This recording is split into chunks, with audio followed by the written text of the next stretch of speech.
Is it still possible to climb to the top in America? There was a study, and in that report, it ranked Charlotte as 50th out of the 50 largest metropolitan areas when it comes to economic mobility. For example, if that child grew up in Charlotte, you see rates of upward mobility of about 4%. We should be concerned that there's a persistent problem in many parts of America, like Charlotte, where kids from disadvantaged backgrounds really don't have great odds of succeeding. And I think it's critical to identify policies that can change that situation.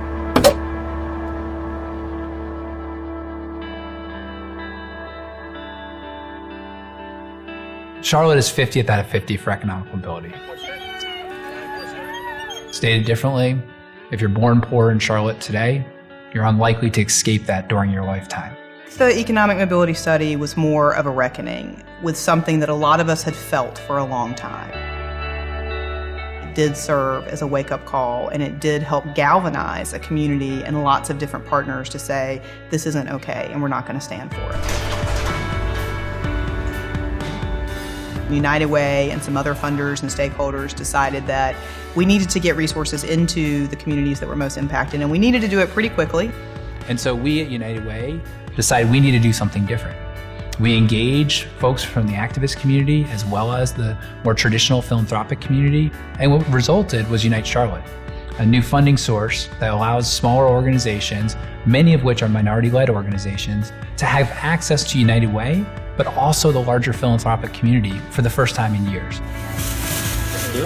We really sought out organizations that were small, grassroots, new, but really those agencies that were focused on racial equity and social justice.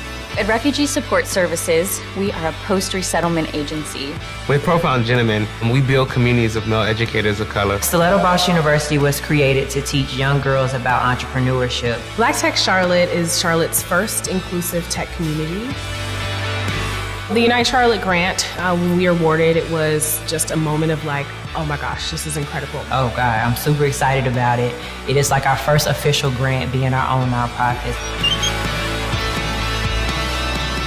This was about how do you take chances on organizations that maybe we wouldn't always take that chance on, but we would know that in order to get a different result, we have to do our work differently. Through the Unite Charlotte grant, through United Way, we have been able to increase services and increase partnerships with the city and other agencies within Charlotte. But Unite Charlotte has allowed us to really grow in our programming. We have been able to really grow our membership, which is really, really cool.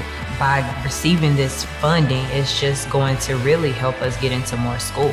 And I think that's why it's important for us to have the resources specifically to help us offer more and build capacity. These organizations are pushing on the edges to say, how can we as a community bring new and innovative ideas to the table? Unite Charlotte has been one of the most exciting things that I've gotten to be a part of. Seeding this kind of innovation and thought leadership in the arena of racial equity and social justice right now in our community is worth the time, it's worth the investment, and I think it's going to end up yielding some positive things for the community.